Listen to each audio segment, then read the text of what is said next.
Hey guys, it's Drew here, and I'm back interviewing another business owner, and this is Neil from his company called Ready Gunner.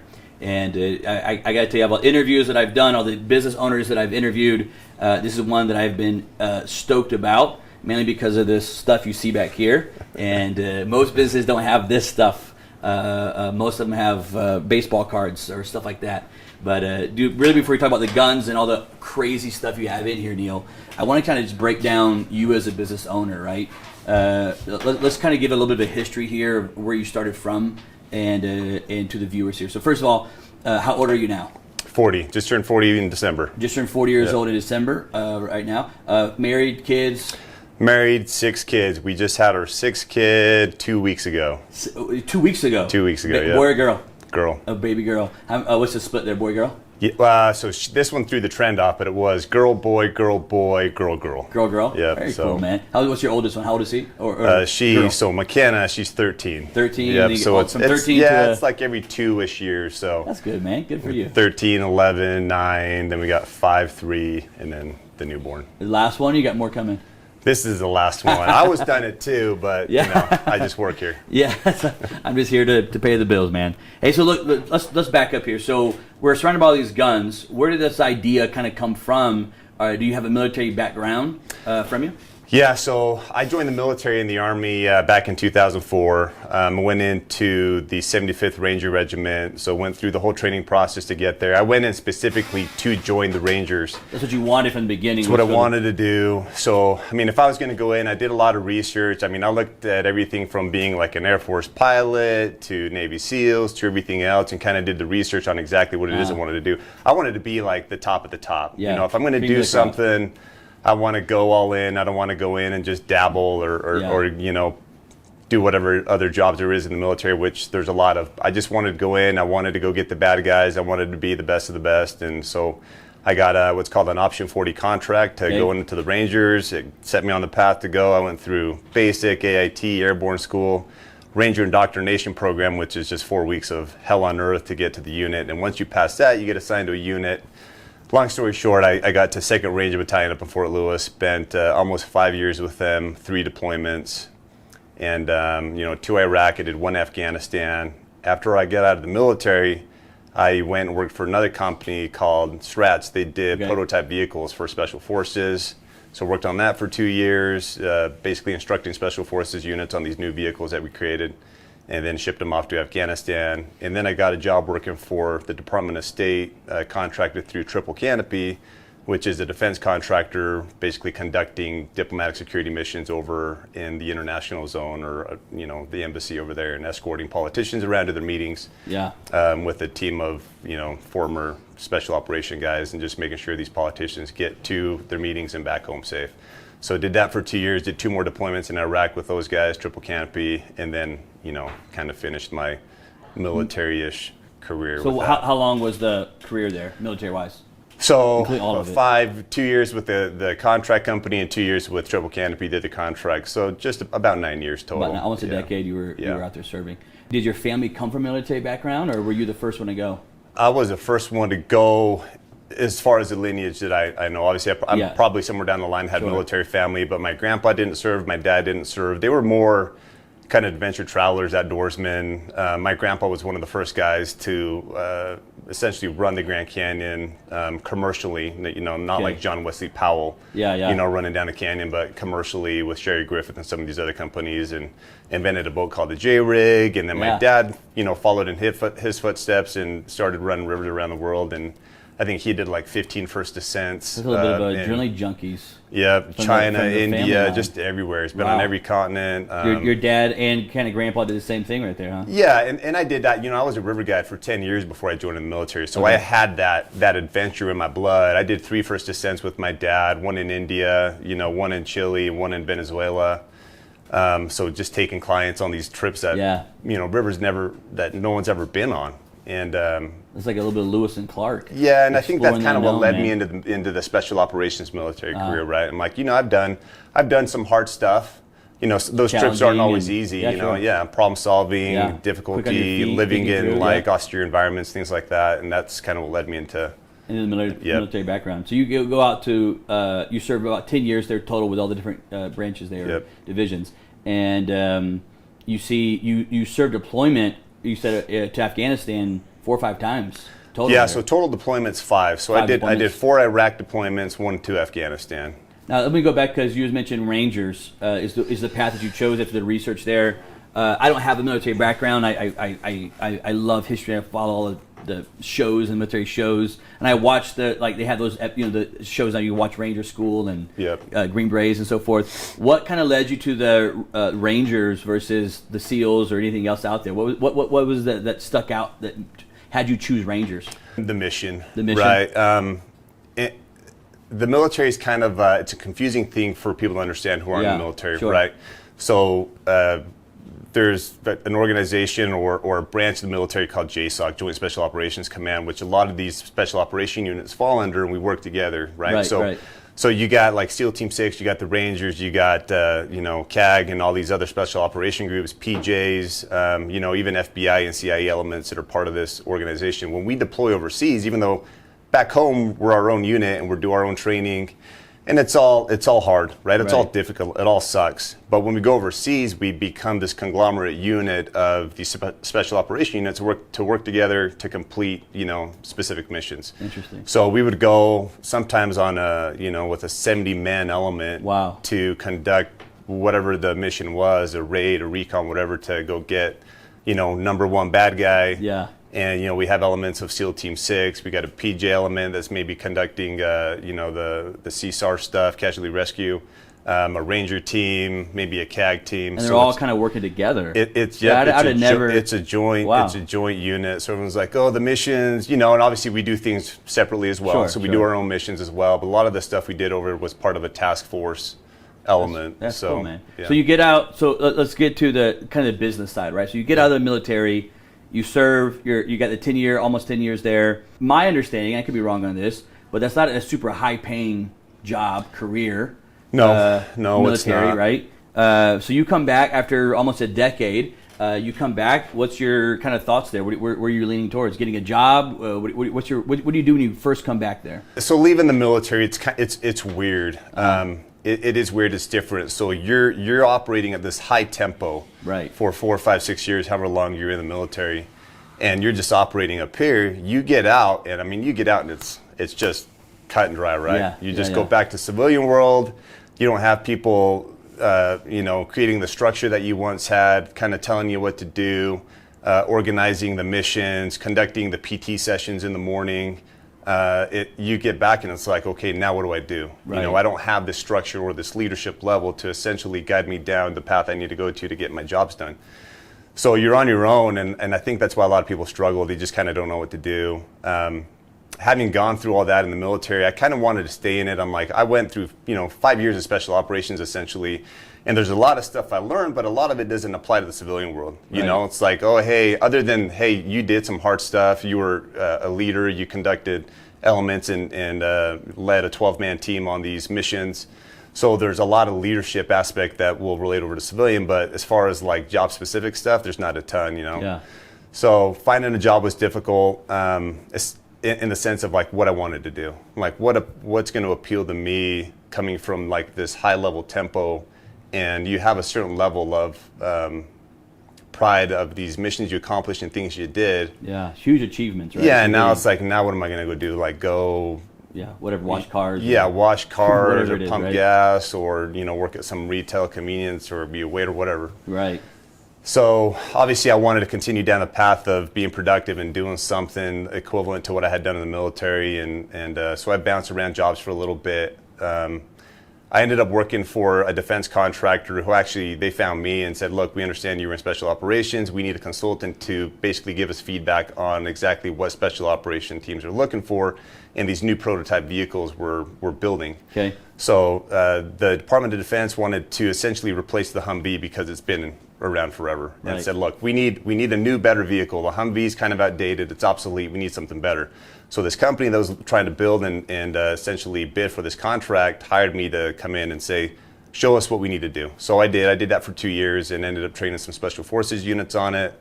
Was that here in Utah, or So the company was based out of Utah, Okay. but Denver Corporation in Lansing, Michigan is where we were flying all the time because that's who was building it.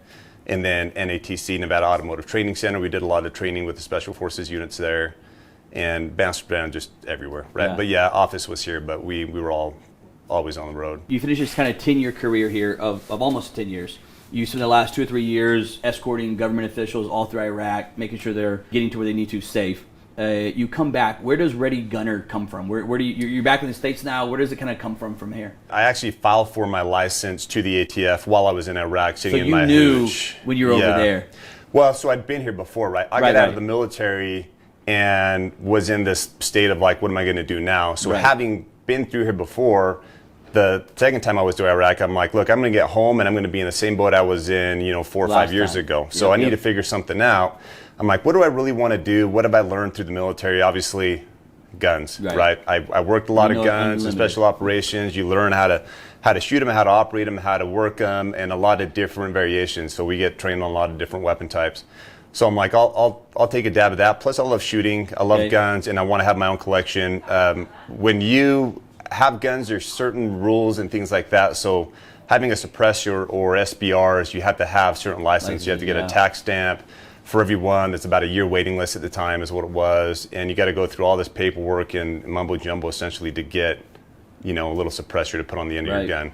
So I'm like, I don't want to have to do that, and maybe I can make a business out of it, but worst case scenario, if I don't, I have my own license to be able to have my own gun collection under. So sitting in my hooch in Iraq, I was just in between missions, got on the ATF website, researched it. There was like this little $45 program I could buy that kind of walked you through how to file for your FFL and your SOT. Like a little video or something? Yeah, that you could a little video. This is how you fill it out. So I did. I bought the package for $45 and filled out the license on the ATF website, submitted everything, and from there was just kind of waiting. So part of the process is you got to meet with an ATF officer who comes to your house because I filed. I didn't have a business. I didn't have an office.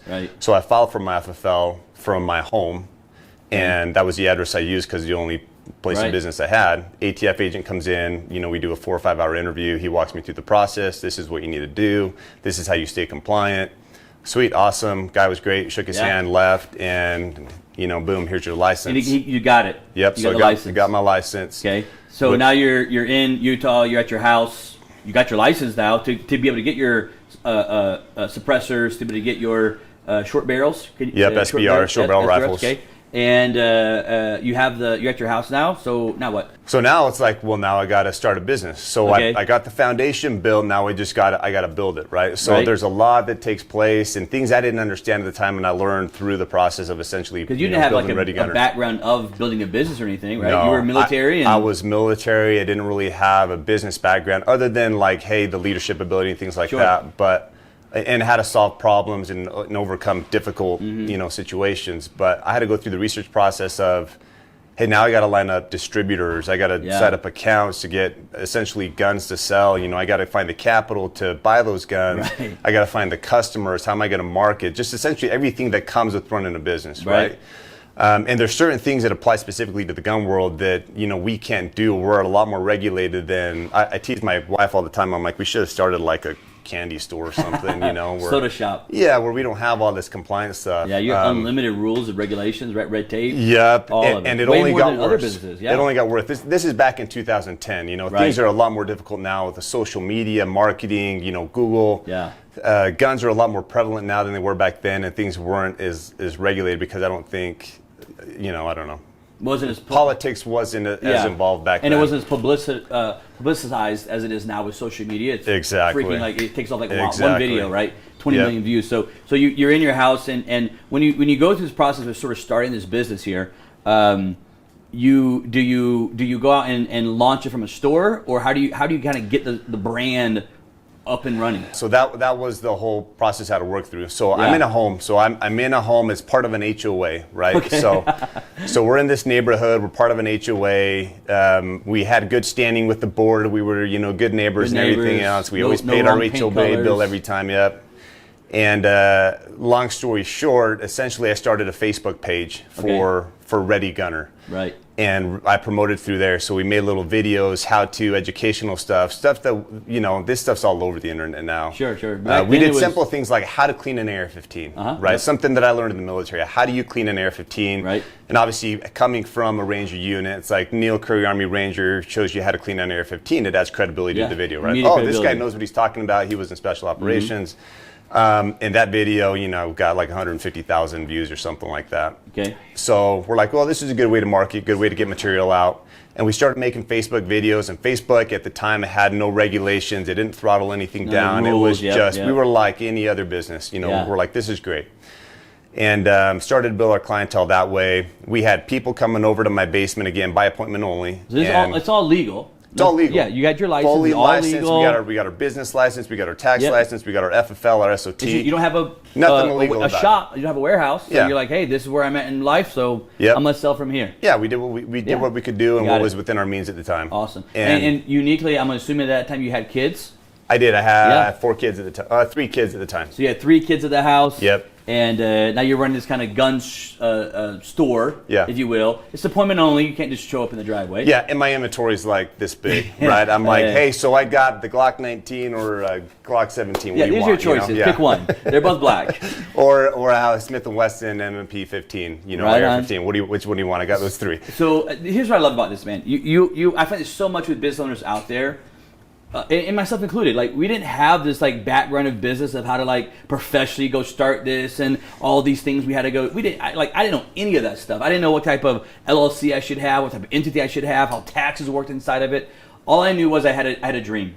Yeah. I wanted to go do this thing, and for me it was flipping houses. Like we didn't have any money, and for me it was flipping houses. For you it made sense because you're in this background here, and I love that entrepreneurial spirit that's there, right? Of like, bro, I don't have it. I'm going to go create it. I'm going to go make this thing up, which I think a lot of that ties into that leadership that you got from the military that you keep talking about. Because in the military, part of that is just go figure it out. Like, we have a plan. We have this mission. We have this a plan that we're going to do. But when you get there, it always doesn't work out like the plan says. And it's that piece of figuring it out, right? That's exactly what it is. So I had done hard things in the past. You know, I've going through Ranger School and Ranger indoctrination and deployments and just the training in general is just generally hard in the Ranger unit. You know, I mean, just from the smoking is in the hallways of private to, you know, having to go to Ranger School and spend 60 days out there with 45 minutes of sleep at night and little food and cold and just all these crappy environments. And then they're like, oh, by the way, you got to go, you know, hump an 80-pound ruck 20 miles and conduct this raid at the end of it, right? And tell these other 12 guys and motivate them to do it as well. And if they don't do it good, guess what? You're the one who essentially gets hit and fails and has to redo that phase again. So I'm like, man, I can do anything, right? You come out, that mindset, So my take is everybody is the same. There's really nothing that differentiates me from you to, you know, the guy behind the camera to the employees working the counter. Like, we all have the same abilities, right? Okay. And it's just what we do or what we believe we can do that holds us back. Okay. Right. So you see this in Ranger School where you have these guys and they just want to quit, and you got the guys who essentially say, look, I can't do this anymore. This sucks. You know, I need to go. I need a meal. I need to sleep.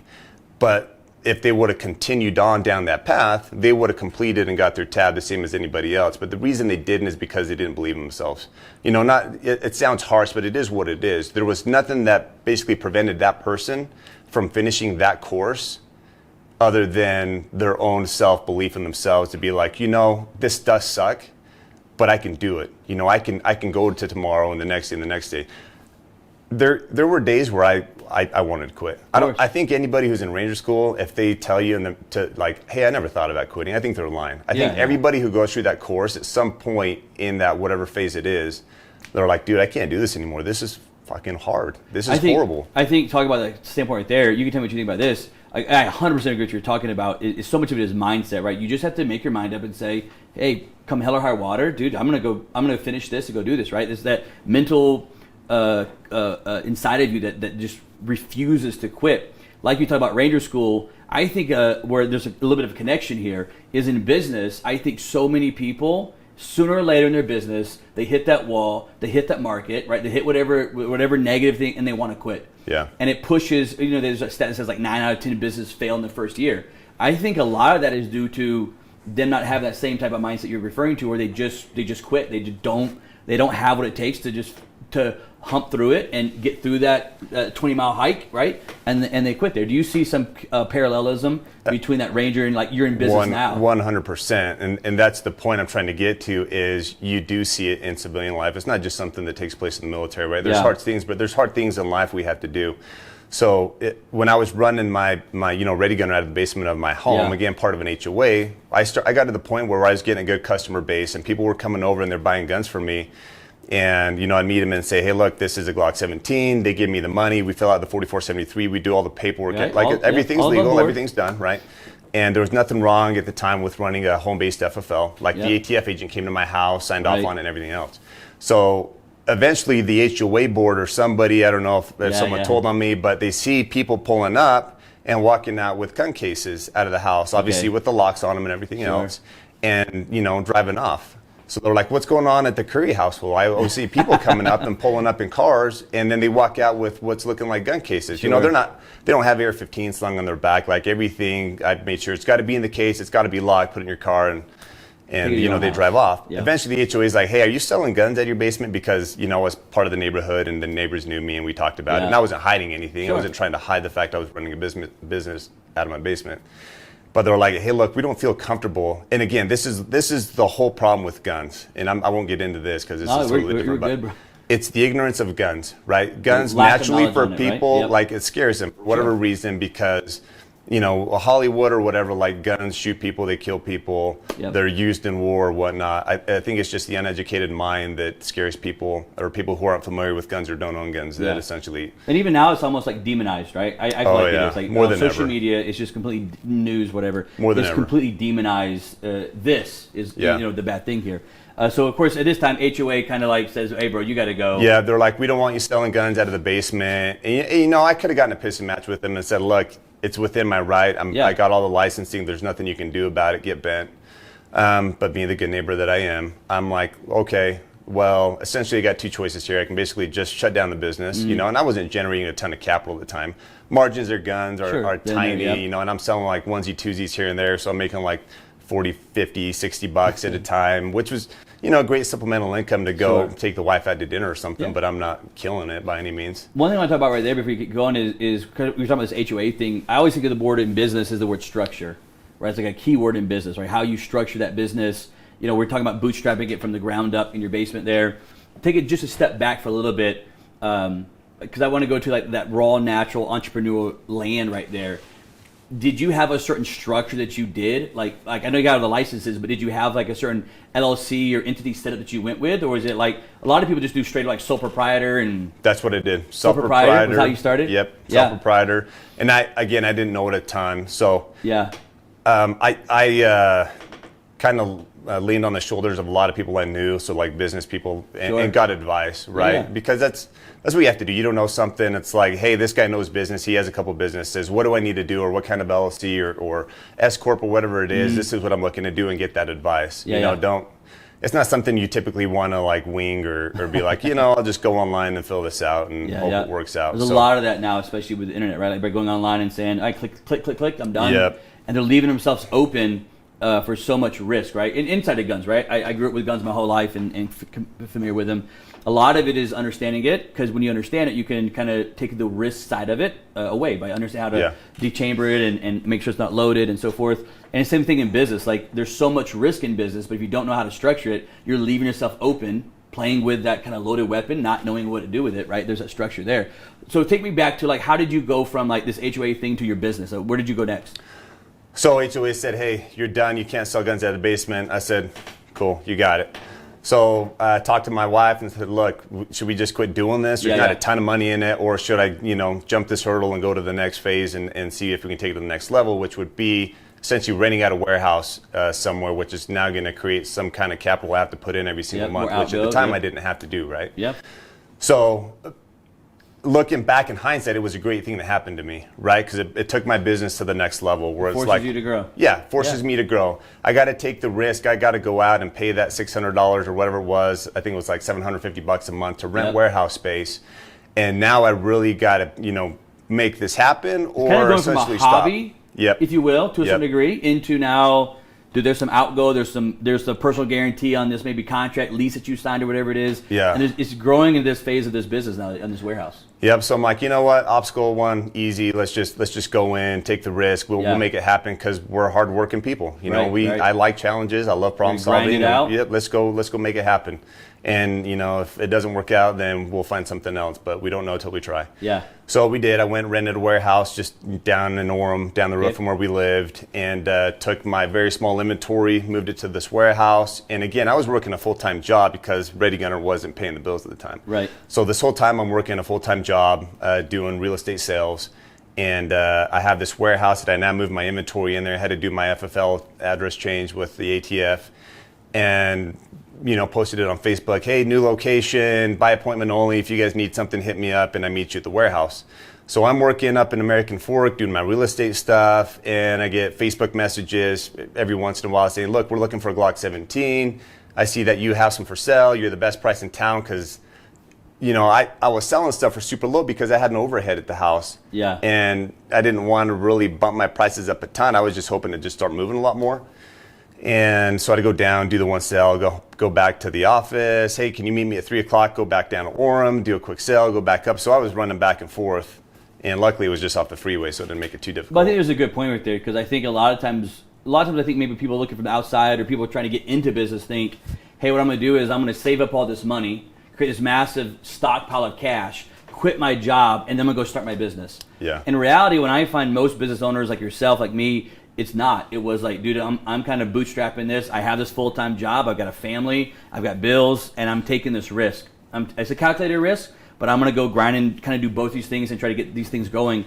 I think there's a lot of misconceptions on like, oh, well, this guy had this money, this big stockpile of money, he went and started his business. And I see that in you as well. Like you were hustling, doing both jobs, and launched this over here to make it grow, right? Yep. And eventually, I'm assuming this thing grows and grows, right? That's exactly what happened. So I was doing that. I mean, I got smart. I was dumb. I was trying to, because you want to keep your customers happy. Yeah. And I was all about like, man, the customer comes first, which they do. And that's still the mindset hit of Ready Gunner. Like one of the top things we talk about in our staff meetings is the customer always comes first. Like if you guys are mopping the floor, you guys are doing something, stop what you're doing, help the customers. They're coming in, they're the ones that keep us in business. That task is not more important than the customer. Exactly. Right? Yep. So that was my mindset, but it got to the point where people would give me a time. They're like, hey, I want to meet you at 1, I want to meet you at 2. So I'm like leaving work every hour to go do these sales. Yeah.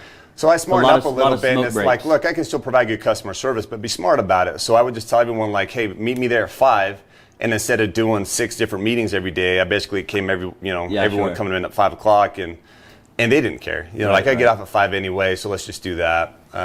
So there's things you learn as you go down the path. The other thing too is marketing started to get tough. So my first year in this warehouse, the unfortunate event of Sandy Hook happened. Okay. Oh yeah. Which was probably one of the most. I mean, it's just horrific to even think about. Right. And everyone started buying guns because they're like, there's no way an elementary school gets shot up and they don't ban guns. Right. So everybody thought, and we had a Democratic president in at the time, they're like, the guns, like AR-15s, they're done. Yeah.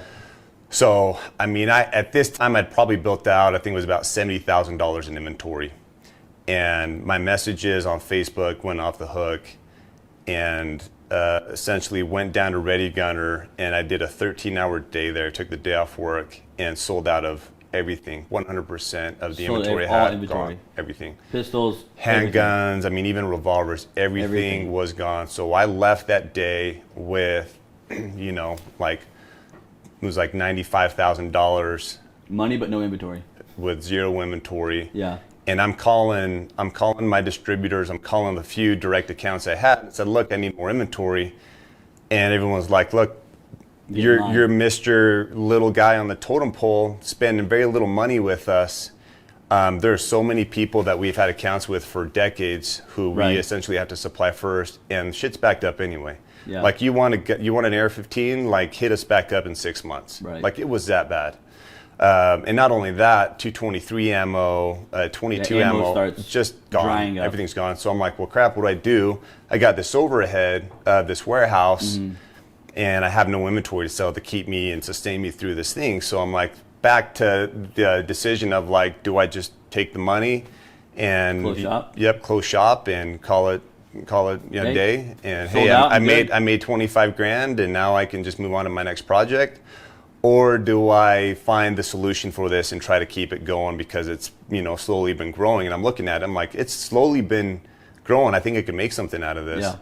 So I essentially had to float myself for a couple months with the warehouse space. I kept it, and just calling and being the sales guy I am, being like, look, what do I need to do to get an AR-15? Like, do I need to step up my numbers with you? They're like, essentially, if you do big buys, like you got to buy 20 at a time. You got to do these buy-ins now. Okay. I can't just send you onesie twosies. So you want to get on the list of even competing for people, like you got to do a buy-in of 20 AR-15s or 20 of this or 20 of that. Right. So now I'm kicking out more cash. Right.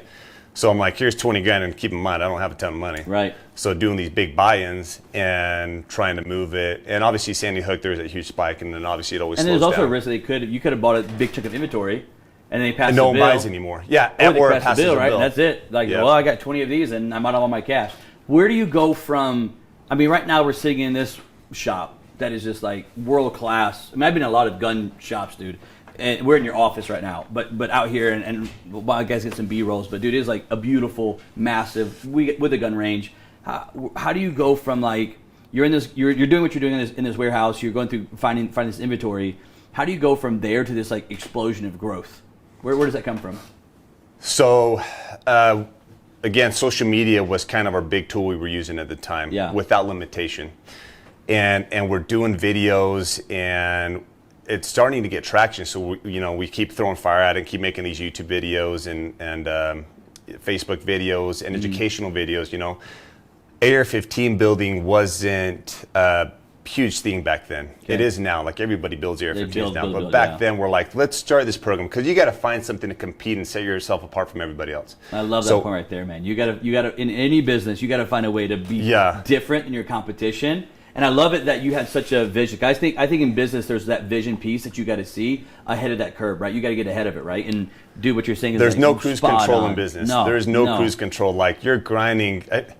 One of the biggest pet peeves I have is be like, oh, it must be nice to own your business, to have free time and go do what you want to do when you want to do it, And there is that luxury at times, but you're always working. Yeah, and like the clock never turns off. It doesn't. The brain's always going. Like if my brain's working and thinking about work, I'm on the clock. I'm working. That's me working. Like there's stress and anxiety that's created by me having to think about how do I market the business, how to improve. Sure. I got a Memorial Day sale, and then 2 days from now that I got to, essentially launch. Most people are thinking about going to the lake, and most people are thinking about what hamburger or hot dogs are going to eat. As a business owner, in this example here, you're thinking about, okay, do I have enough ammo in the store? Do I have is the marketing set up right? All that inventory in the gun company is difficult. It's like, hey, there's a picture of me lounging by the pool down in southern Utah. It's like, I'm actually working right there. Like me right there in my board shorts, laying by the pool in the pool lounger, like I'm working. Like you can't see it, but my brain, like constantly. I'm thinking.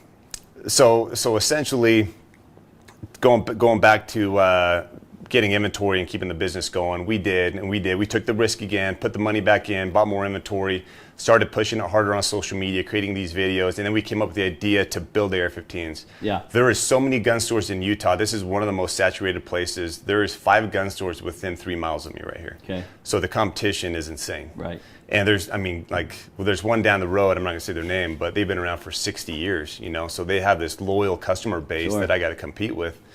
So we're like, let's start buying components, and it's going to do 2 things for us. It's going to set us apart from the competition of people who are just going and buying complete guns over the counter, and it's going to increase margins for us, right? Because a margin on something like this is 20%, but if I piece this together, it's not really going to cost the customer more. They're going to come out around the same cost, but my margins for the pieces are going to go up to 30% or 35 or even 40% on some of these components if I help the customer build it and put it together. And he's getting the experience of building the gun, the education, the pride of having his own built custom gun that nobody else has. I love them. And then we make a little more money. It's really a win for everybody. Sure. So we started to push down that path. We started to make videos and saying, look, we're doing custom AR-15 builds. We had people flying in from out of state to build AR-15s with us. People driving 3 hours from northern Utah and said, look, I found your YouTube video. I liked what you were saying. I like the idea of building my own gun, and I don't know anybody else is doing it. And if we had these benches, and they'd come in, they'd pick out the parts. We called it like the Big Kid Lego section or Build-A-Bear. Yeah, it's cool. Build-A-Bear for guns. So they buy the parts, we take it to the bench, and then we would help them or instruct them and walk them through the build process on it. They would go home with a smile on their face. At the time, we didn't have a range, so essentially they'd go home and have to shoot it. Now that we have the range here, they take it straight from the counter into the range and shoot it. Oh yeah. Still building today? Yeah. Wow. Yeah.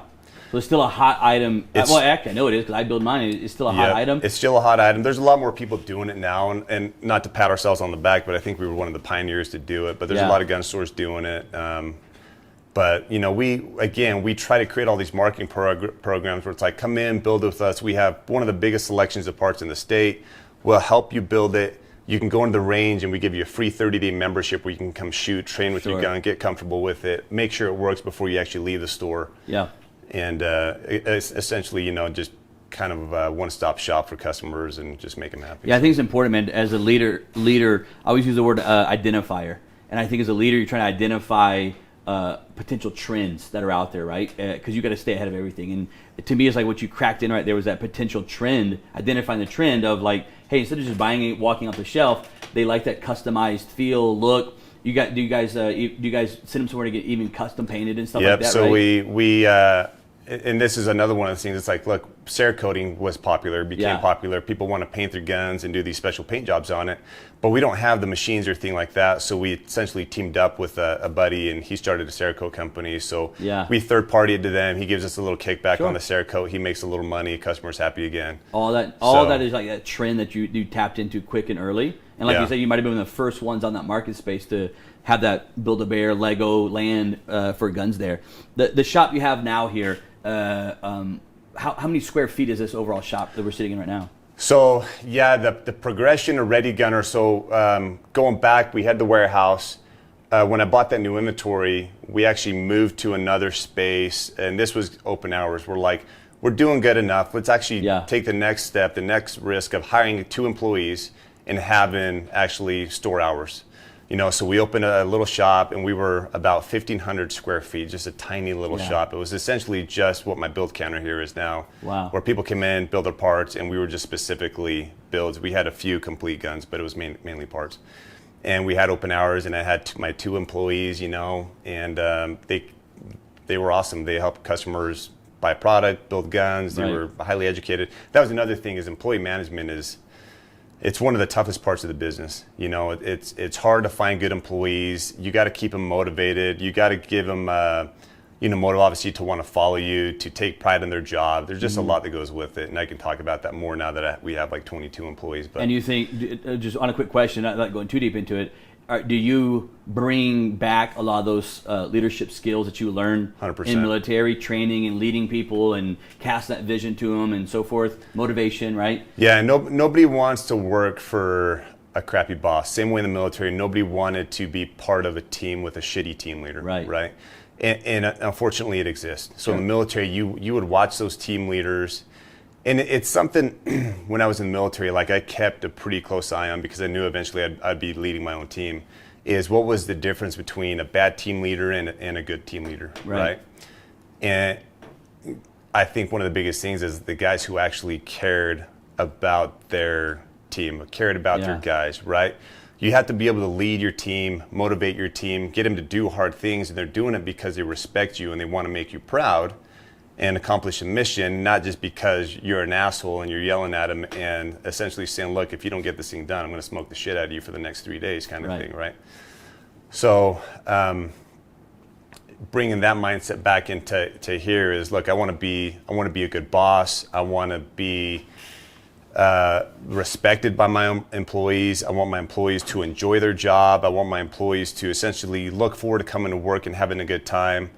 Guys who are educated in obviously the subject. So there's a lot of stuff in finding somebody, and retail isn't a super high paying. Like, I wish I could pay my employees $80,000 to be a cashier or to be a sales guy. It's just, unfortunately, for retail business, it's not in the budget, The spread's not there. Yeah, so you have to provide incentives in other ways where it's like, look, I can't pay you $80,000 a year to run the cash register. There's that creative side, right? A problem solving, going back to it, right? Yep, but what else can we do to get you to enjoy your job? We can create other incentives, obviously free range memberships, employee discounts on guns. You can take all the courses, which we actually recommend. You take any course we have for free, so you're educated on the guns, the courses. You can talk smartly about, hey, tell me about the basic handgun course. Well, I just took the basic handgun course. Let me tell you about it, you know? Nice, yeah. So things of that sort, and just kind of creating incentives that work for everybody. Sure. And it's just one of those things that there's so much problem solving that comes with business, and it's one of the difficulties. It's actually one of the things I enjoy is overcoming some of these difficulties and solving problems. But I think it's where other people might get hung up. They're like, man, I got so much shit. Like the employees aren't happy, morale's down in the shop. You know, I got, inventory issues. But again, it's just one of those things. I go home and my brain's always like, what can I do? Yeah. Let me ask you this question, kind of wrapping up here. Is like, what do you see? You got this awesome business now. Go out 5 years, 10 years, 20 years. What's kind of that end goal that you see right there for your business? My end goal, if I can think about it right now, so you got to take your goals in strides, right? Sure. So I can't just say I'm going to do everything at once. So our goal for the last 6 months has essentially been to step up our e-commerce. So as a brick and mortar store, we understand like our clientele base is only so big. Yep. And Orem in Provo, Utah County is only going to grow so much more. So there's two things that come with that. We got to keep our customers happy. We have to keep our repeat customers coming back because, essentially that's it your is what it lowest cost is. Customer at that point. Yeah. As a repeat customer. Yeah, and repeat customers, you get that through good customer service. Yep. Providing incentives for them, free, like I said, free range passes and discounts and things like that just keep these guys happy. We do price match with all the other stores, and we're like, hey, we'll price match all the other brick and mortar stores, and I'm going to give you a free 30-day membership because not all these stores have ranges. Yeah. So essentially just not giving people a reason. And I'm not here to put other gun stores out of business. So these other gun stores, they're great too. They've been around forever, but essentially I want to sustain my business. So it's like, I get it. Hey, look, I want to give my customers or everybody here essentially no reason not to shop anywhere else. Like, why would you shop anywhere other than Ready Gunner? Like, we have the same stuff at the same price, if not cheaper, and you can come shoot for free for 30 days. Looking at just on the outside, dude, I see that Ranger inside of you coming back out. Was like, hey, I'm not here just to play a game. Like, I'm not here just to do this. I'm here to be the best at this thing. I want to take over, and if there's going to be casualties, if you will, in business, right? And it's part of the game. But I see that Ranger side of you coming back out, right? Like, hey, I'm here to take over and win through this whole process. Yeah. One question you get into it here is just ask you this, like a lot of small business owners, this is where I was going with that kind of future thing, was they don't ever look ahead to retirement. They don't even look ahead to how am I going to get out of this thing down the road? Like, am I going to sell this thing off? Am I going to, how is that retirement kind of structured out for you? I mean, do you think a lot about that? Or is it like a lot of business, myself included, was just like, dude, I'm just going to grind until I can, hopefully something breaks. It's all I think about, honestly. Yeah. So like I said, e-commerce right now is a big thing because we want to broaden our reach to nationwide. Yeah. So it's like I can sell all the same stuff I have here in store, and Ready Gunner is well branded. We have, we haven't talked about it much, but we have a huge social media presence. That's how I found you, with social media. Yep, that we brought in from 10 years ago that we've been growing. Right. We have millions of people on there. So we have this clientele that's essentially not here in Utah County that can shop with us, but we want them as customers. So e-commerce is what we've been pushing lately. Ultimately, I'd like to have more locations, more stores. Same state or different states? Honestly, both. Yeah, sure. I just like hearing the vision, man. It's so cool. So some more local stores here. Utah's pretty saturated with gun stores. I'd like to keep them all here, but we're pretty, competitive and saturated with gun stores already. So probably moving to some other places where we're not competing with so many people.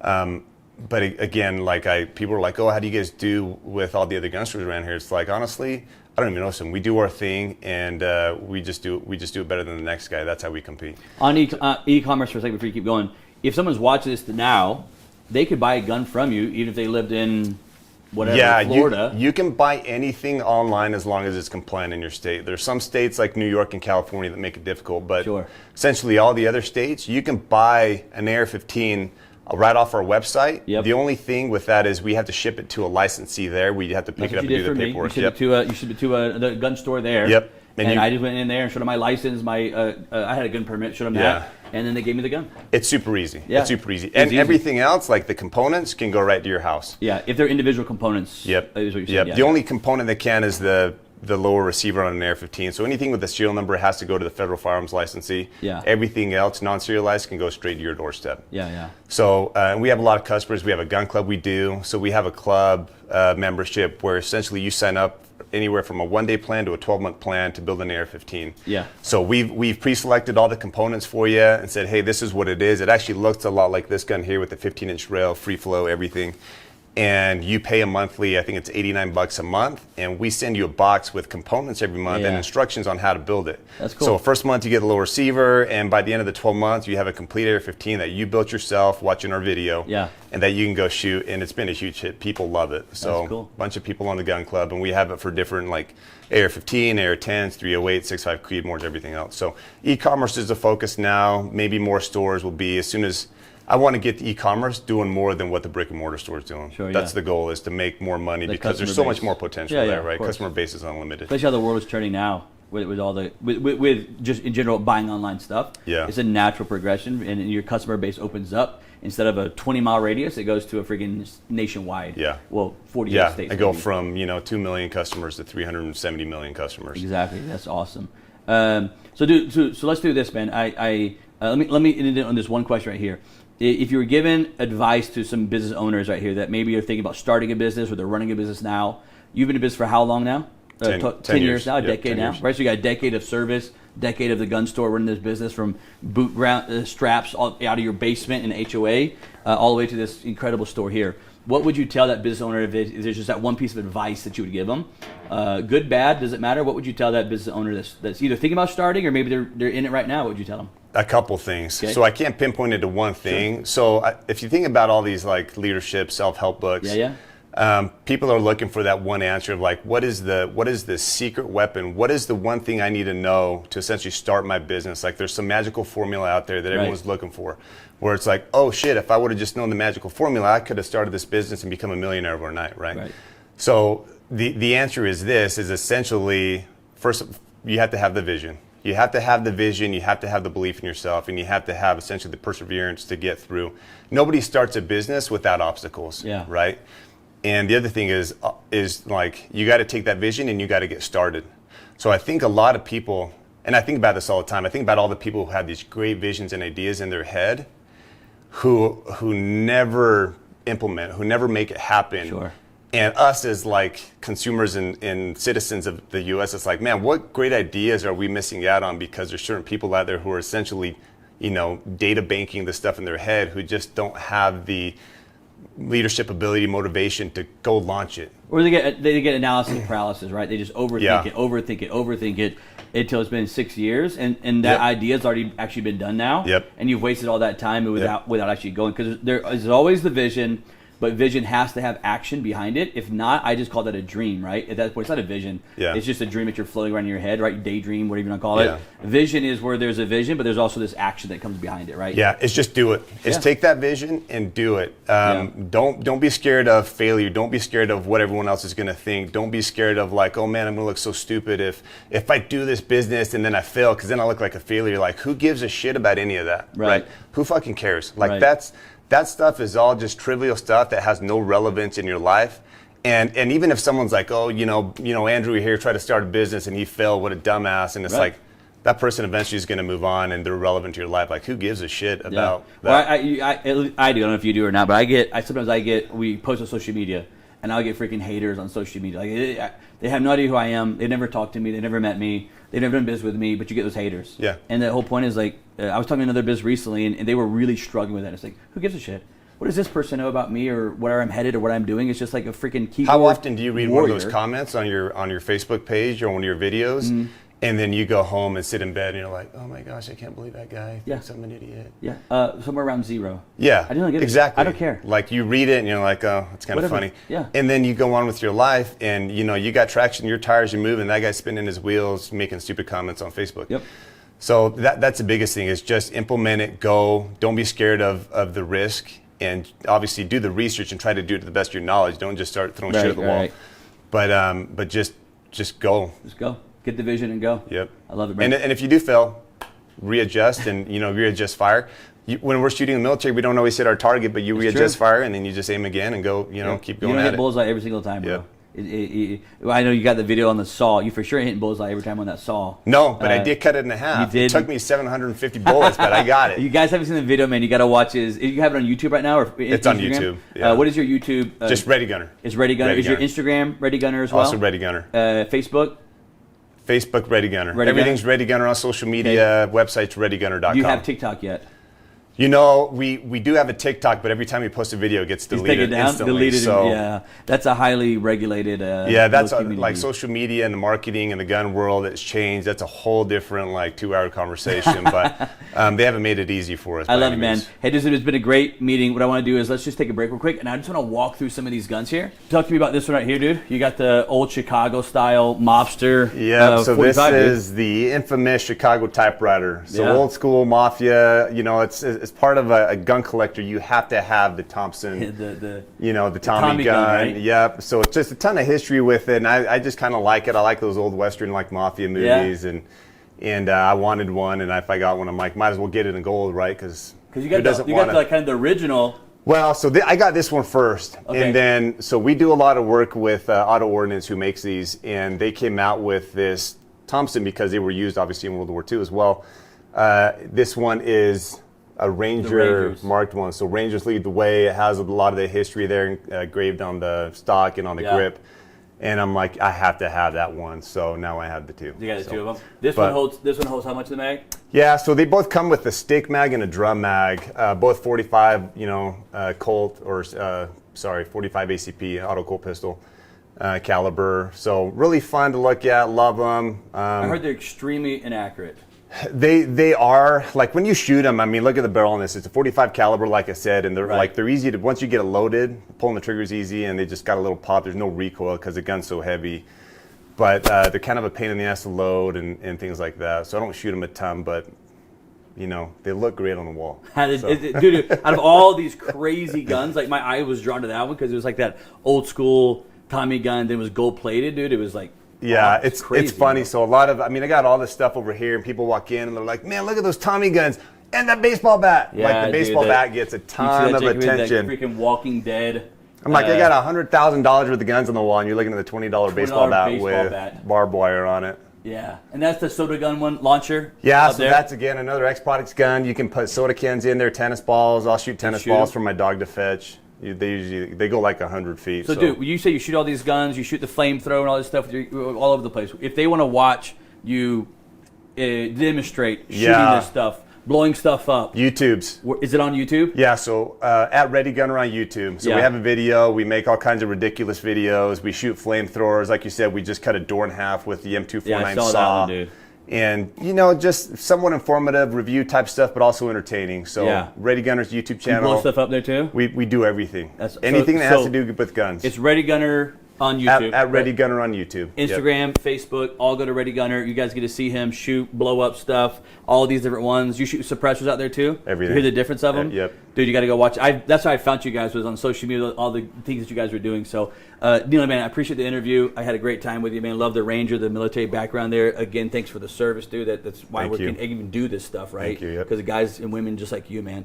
So absolutely appreciate it. Love the story behind it. That leadership, some key takeaways that I took, man, was a lot about leadership, right? All that stuff you took from Ranger School, identifying the market. He talked about that, right? Identifying where you move to that, building the custom guns, right? Talked about the identifying part of it. And then you also talked about, I use the word developer a lot. Leaders are developers. Meaning, and you heard him talk about his employees, developing those employees, creating ways for them to grow, solutions for, I can't pay them $80,000 a year. I got to develop a way to solve that problem. And I think those 3 points stuck out with me, man. Being the leader, being the identifier of trends, and then developing the people around you, man. Absolutely love the interview.